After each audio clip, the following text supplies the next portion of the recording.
नमस्कार दोस्तों, आप सबको सुबह सुबह का साभार, आदाब, अभिनंदन, सत श्री अकाल, राधे राधे। आज के महत्वपूर्ण वीडियो में मैं आपके समक्ष प्रस्तुत हूँ।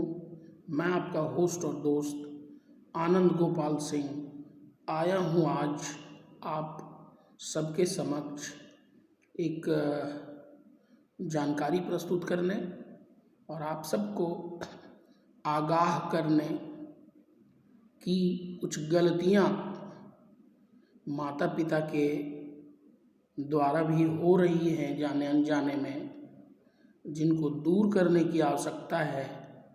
तब जाकर बहुत कुछ सुधार किए जा सकेंगे और ये एकदम सबके द्वारा चरितार्थ करने की प्रबल आवश्यकता है आज के दिन में। आज हम सब इसको मैंडेटरी गाइडलाइन समझें और इसका पालन करें। परिवार, धर्म, संस्कारों से दूरी, 35 टुकड़ों में कहानी पूरी। आज हम बात करेंगे श्रद्धा मर्डर केस के सिलसिले में। ये एक बहुत सेंसेशनल टॉपिक है, ट्रेंडिंग टॉपिक है। इस पे मुझे आग में घी का काम नहीं करना है। मैं ये वीडियो नफ़रत फैलाने के लिए नहीं बना रहा हूँ, बस एक जानकारी मात्र है जिसका अनुसरण सबको करना चाहिए, चाहे वो हिंदू हों, मुस्लिम हों, सिख हों, ईसाई हों। और अगर कहीं गलत हो रहा है, जो मानवता के विपरीत अगर कुछ कुकृत्य हो रहे हैं, तो उसका विरोध हम सभी को करना चाहिए। Either you are related with any caste, any religion, any crew, any creed, any color, it does not matter. That the culprit is your own brother, your own sister, your own blood relatives. You should be taken a stand against him right now, because any act what is not according to the humanity should be condemned by every personal. Shraddha murder is not my personal case. She is not related with my caste, my family, but she was also a daughter of any parents, and I'm also in a way to be a parent of my child. And after some years, it may be possible that I would be the father of a girl also. So it is my personal and great responsibility to make you aware about all the things what is happening all around. So कहना ये है कि दरअसल आप सच को स्वीकार करना ही नहीं चाहते। कभी बोरे में, कभी सूटकेस में, तो कभी फ्रिज में मिलती लड़कियों की लाशों पर लोग यह मान लेते हैं कि लड़की उदंड थी, परिवार की बात नहीं सुनी, सो अपनी करनी का फल पा गई। वस्तुतः यह 99% मामलों में गलत आकलन होता है। सच यह है कि लड़की फंसती नहीं, फंसाई जाती है। उसके चारों ओर मजबूत जाल बनाया जाता है कि अंततः उसे फंसना ही होता है। लड़के का सहयोग करने वाले 1000 लोग होते हैं, पर लड़की को किसी ने बताया तक नहीं होता है कि इन लुटेरों से दूर रहना है। सोचिए ना, गांव में मैट्रिक इंटर में पढ़ने वाली लड़कियां, अधिकांश लड़कियां ना तो सोशल मीडिया से जुड़ी हैं, ना ही अखबार पढ़ती हैं या समाचार देखती हैं।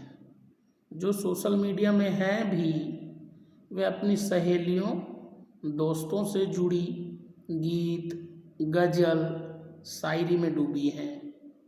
परिवार के लोगों ने कभी ढंग से समझाया तक नहीं होता कि ऐसे लड़कों से दूर रहना है। भरोसा नहीं होता तो अपने पड़ोस की किसी इंटरमीडिएट की स्टूडेंट से पूछिए कि क्या वह इस तरह की सूटकेस वाली घटनाओं को जानती है। आपको उत्तर नहीं में ही मिलेगा। लड़की का क्या दोष, वह टीवी देखती है, सीरियल, वहाँ प्यार पसरा हुआ है। इंस्टा, फेसबुक पर भी लव वाली शायरी पसरी हुई है। गार्जियन उससे मिलते भी हैं तो केवल रिजल्ट पर बात करते हैं। धर्म तो कभी उनकी बातचीत का हिस्सा होता ही नहीं, कभी नहीं। वैसी लड़की किसी शिकारी के जाल से कहाँ बच पाती, वो तो फंस ही जाएगी ना। टीवी पर, स्कूल कॉलेज में, खेल कूद में, अखबार पत्रिका में, कोर्स की किताबों तक में सेक्युलरिज्म की महिमा गाई जा रही है। ऐसे में यदि परिवार भी बच्चों से धर्म को लेकर बात न करे तो फिर बच्ची कैसे समझेगी। ऐसी लड़की को कोई आफताब मिलता है जिसने अपनी फेसबुक आईडी तक में धर्म के कॉलम में मानवता लिखा है और प्रेम की मूर्ति बना उसकी दुनिया बदल देने के दावे करता है, तो उसके लिए बचना आसान है क्या। उसे तो सब सामान्य ही लगेगा ना। और जब लड़की फंस जाती है तो लोग उसे ही गाली देने लगते हैं। लोग भूल जाते हैं कि वह शिकार है। जो विरोध शिकारी का होना चाहिए वह शिकार का होने लगता है। सच यह है कि एक बार फंस जाने के बाद बाहर निकलने का कोई रास्ता नहीं होता लड़की के पास। एक ओर से इमोशनल ब्लैकमेलिंग, तो दूसरी ओर से फोटो, वीडियो वायरल करने का भय। कुछ भी कीजिए वह नहीं निकल पाती। सूटकेस या फ्रिज में लाश बनकर पड़ी लड़कियों पर हंसकर आप मुद्दे का मजाक भले बना लें, इस भयावह बीमारी को दूर नहीं कर सकेंगे। इसे दूर करने के लिए आपको पीड़ित का नहीं, शिकारी का विरोध करना होगा। इस भयावह बीमारी पर बात कीजिए, अपने अड़ोस पड़ोस में चर्चा कीजिए, बच्चियों को बताइए कि वे टारगेट पर हैं, तब बीमारी खत्म हो पाएगी। हंसकर आप शिकारी का मनोबल ही बढ़ा रहे हैं। और ऐसे घटिया लोगों की शिक्षा पर मैं बोलता हूँ, जिन्हें एकदम घटिया शिक्षा दी जा रही है, अव्वल दर्जे की घटिया शिक्षा। और जिस यूनिवर्सिटी, जिस कॉलेज या जिस स्कूल, जिस प्राथमिक विद्यालय, जिस मदरसे में ऐसे घटिया लोग पढ़ते हैं और ऐसी घटिया शिक्षा हासिल कर रहे हैं, उनकी उस पूरी घटिया शिक्षा पे मेरे तरफ से थू है, थू।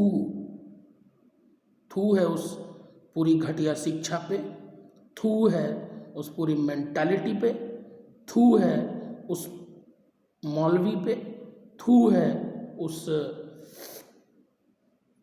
घटिया टीचर पे जो आपको इतना क्रूर बना रहा है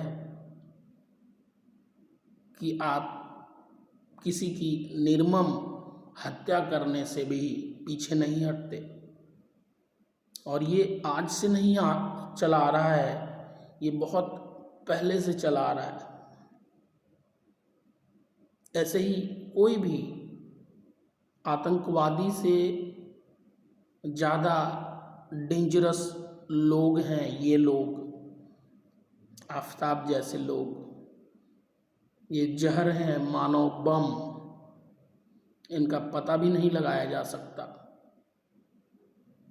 कोई सीबीआई इन्हें नहीं पकड़ सकती जब तक ये घटना को अंजाम ना दे दें। इनकी भी गलती नहीं है, पूरा सिस्टम जो इनको ट्रेंड किया जा रहा है, इनके मन में इस प्रकार का जहर भरा जा रहा है, उस सिस्टम का खात्मा करना होगा। आफताब हमारा दुश्मन नहीं है, कोई अब्दुल हमारा दुश्मन नहीं है, वो भी एक इंसान है, खुदा की बनाई गई सर्वश्रेष्ठ की मतलब वो क्रिएशन है। पर उनके उस लिंक को तोड़ना होगा जहाँ से वो इस प्रकार से एजुकेट किया जा रहा है उनको। ऐसे प्यार शब्द से नफरत हो गई है आज लोगों को। प्रेम मीराबाई ने किया था, प्रेम राधा ने किया था, पूरा विश्व आज उनकी महिमा गाता है। श्री कृष्ण जो खुद विष्णु के अवतार, नाना प्रकार की विभूतियों से सुसज्जित, नाना प्रकार के धन वैभव से सुसज्जित भगवान, जिसके लिए तड़पते हैं, जिसके लिए रोते हैं, वो राधा का प्रेम। आज के लड़कों को प्रेम तो राधा जैसा ही मिलता है लड़कियों के साइड से, पर वो उसका दुरुपयोग करते हैं, शारीरिक शोषण करते हैं, शारीरिक तृप्ति चाहिए इनको बस, और कुछ नहीं। आज मैं पूरी मानव जाति पे बात करूंगा, आज 21st सेंचुरी 2022 ईस्वी का बात करूंगा कि पूरी दुनिया में केवल 1% लोग ऐसे होंगे जो वास्तव का प्रेम करते हैं, बाकी सब शरीर की प्यास बुझाने का प्रेम है, सब शरीर से प्रेम करते हैं। और मैं उन सभी माताओं, बहनों, बेटियों से भी कहूँगा कि कोई भी बहुत डिसेंट बन के, बहुत संस्कारी बन के आपको प्रपोज कर रहा है, आपसे प्यार करने का, जन्म जन्म साथ देने का वादा कर रहा है, उसकी घटिया इरादों को जरूर समझिए। वो केवल और केवल आपका उपयोग करेगा, उपभोग करेगा, शारीरिक संतुष्टि प्राप्त करेगा, फेंक देगा फिर किसी सड़े हुए नाले में सड़ने के लिए।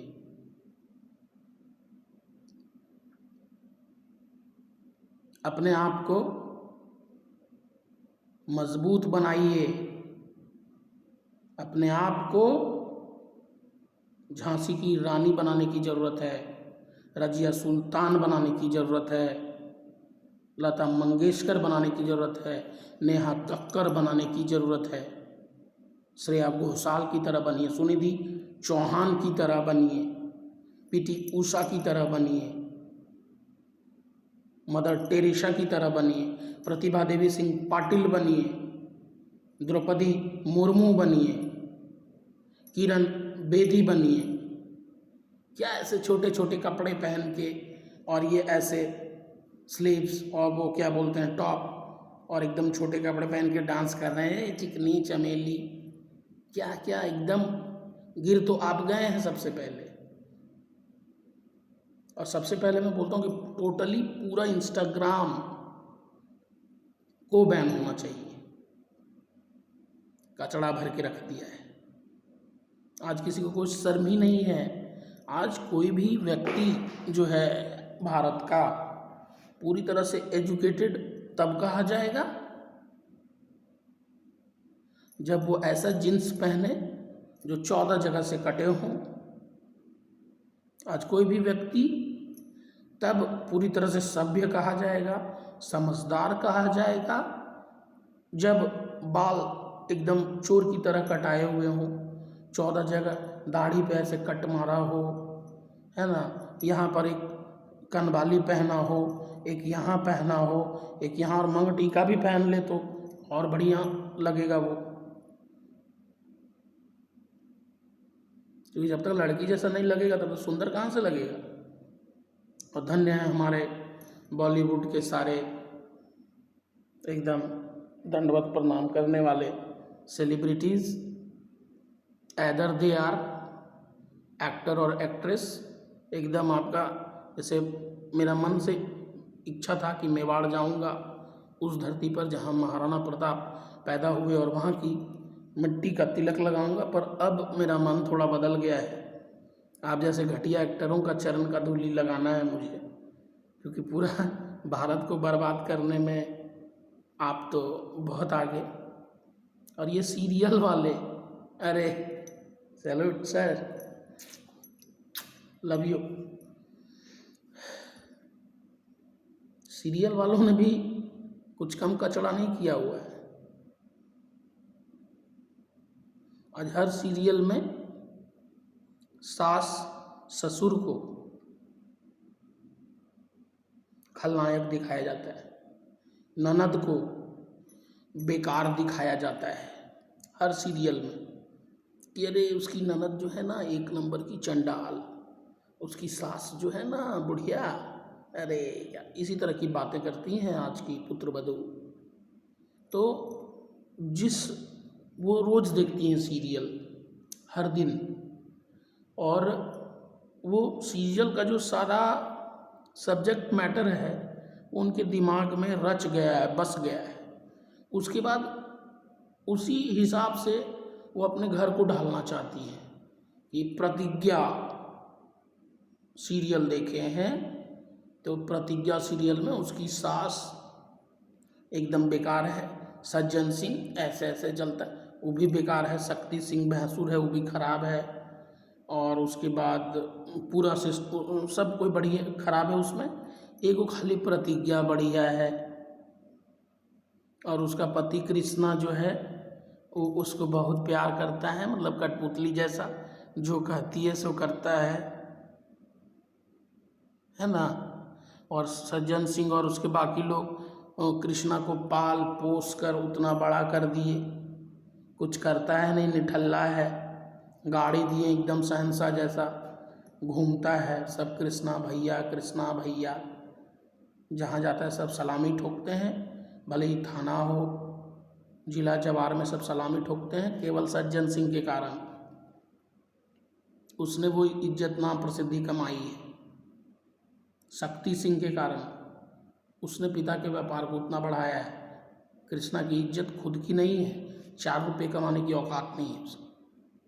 और ऐसे सीरियल को आप आदर्श बना कर रखे हैं, ऐसे कंटेंट को जिसमें सास को बुरा दिखाया जाता है, ननद को बुरा दिखाया जाता है, उसके बाद उनके जो जेठ होते हैं उनको, जेठानी को, और सारे लोगों को नौकरानी भी होती है मिर्च मसाला लगाने के लिए कि एकदम, और एक चीज़ को ना 14 बार दिखाएंगे अलग अलग एंगल से। बेटा को बोल दिया कि बेटा जाओ थोड़ा माली के पास से फूल लेके आओ, तो वो एक बार बोलेगा बाबूजी, तो 14 एंगल से उसी को दिखाते रहेंगे। अरे बाबूजी बोल दिया, पहले सामने से दिखाओ, फिर इधर से दिखाओ, फिर इधर से दिखाओ, फिर इधर से दिखाओ, है ना।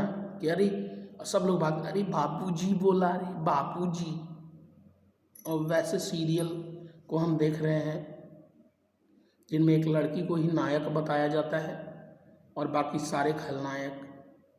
वैसे सीरियल ही हमारे आदर्श बने हुए हैं, तो देश का बंटाधार तो होना ही होना है। सास ससुर लाख बुरे सही, लाख बहुत घटिया सही, पर हर पुत्र वधू को ये बात जरूर ध्यान रखना चाहिए कि आपका जो पति है ना, आपका सुहाग, मांग का सिंदूर, उसको उसकी माँ ने ही 9 महीने तक अपनी कोख में रखा है और जन्म दिया, 1000 यातनाएं सह के, 1000 कष्ट सह के। खाना मिला या नहीं उस माँ को, पर अपने स्तन का 32वां पिलाया उसको। खुद माता पिता फटा हुआ पहन के पूरा जीवन गुजार दिए, पर अपने बच्चे को कोशिश किया उन्होंने कि शहंशाह की तरह रखें। वो बहन जिसको आप चुगलखोर या बेकार कहते हैं, जो लड़ाई लगा रही है आपके घर में पुत्र वधुओं, वो बहन हर साल राखी के अवसर पर आपके जो हस्बैंड है ना, हाफ पैंट, उनको यहाँ पे राखी बांधकर उनकी सलामती की दुआ करती आई है। आपकी सास, जिनको आप कूटनीति करने वाली समझ रही है, वो हर दिन आरती और दिया इसलिए दिखा रही है कि आपका हाफ पैंट स्वस्थ रहे, मस्त रहे, निरोग रहे और जीवन का हर तरक्की हासिल करे। आप आज आई हैं उसके लाइफ में 20 या 25 साल के बाद, तब आप मालिक बन गई हैं उसके पूरे जीवन का, जबकि मालिकाना हक उस बच्चे पर आपका तो कभी होना ही नहीं चाहिए। आपको जीवन साथी बोल दिया गया, अर्धांगिनी बोल दिया गया, आधा अंग के मालिक, पर आधा अंग के मालिक अब आप नहीं रहे। पूरे परिवार को तोड़ने का जिम्मा आपके ऊपर है। आप चाहें तो पूरा परिवार सुगठित रहेगा। बहुत सारे लोग मेरे वीडियो पे कटाक्ष करेंगे, बुरा बोलेंगे। ये सारी गलती पुत्रवधू की नहीं है, सारी गलती पुत्रवधू की नहीं है। सास ससुर भी कुछ जहर ही होते हैं आज के समय में, पर एक जनरेशन गैप है, उस जनरेशन गैप को दूर करना है। आपकी सोच थोड़ी अलग, हर दशक में, हर 10 साल के बाद लोगों की सोच थोड़ी अलग हो जाती है दूसरे से। आपके सास ससुर ने वो एक ऐसा समय देखा जो संस्कारों से लैस, जिसमें पूरे समाज के लोग परिवार का हिस्सा होते थे।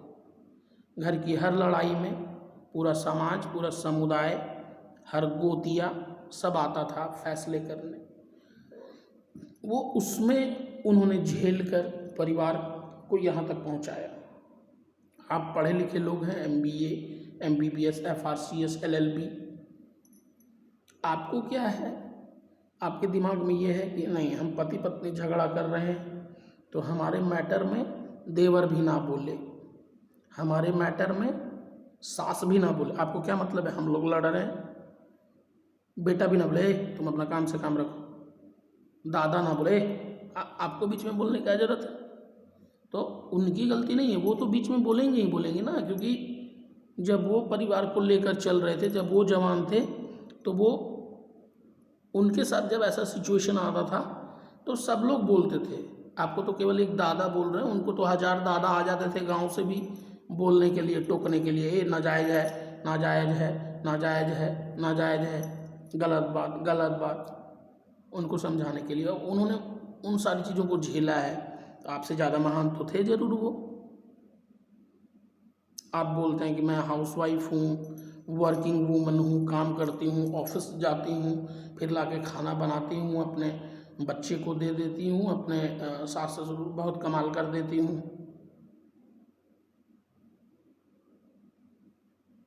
उन्होंने उस समय में एक एक औरत ने 50-50 लोगों के लिए खाना बनाया है, वो भी रोज रोज। धान को ढेकी में कूट के, चावल निकाल के, गोबर से पूरे घर को लीपा है।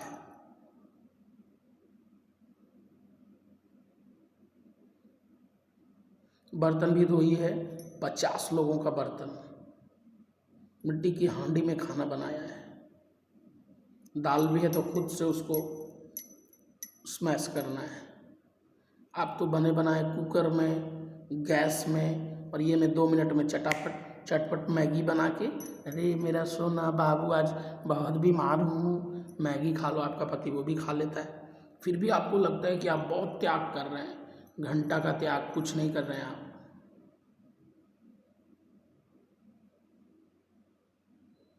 माना 21st सेंचुरी में बहुत सारी चीज़ें बदल गई, हम सब तरक्की कर रहे हैं। तरक्की करें पर वेस्टर्न कल्चर को हावी ना होने दें। ये मैगी, पिज्ज़ा और बाकी सड़ी गली चीज़ें जो हैं, ये आपको बर्बाद ही कर रही हैं देर सबेर। आज नहीं हो रहे कल हो ही जाएंगे। घर का पका ताज़ा खाना खाएं।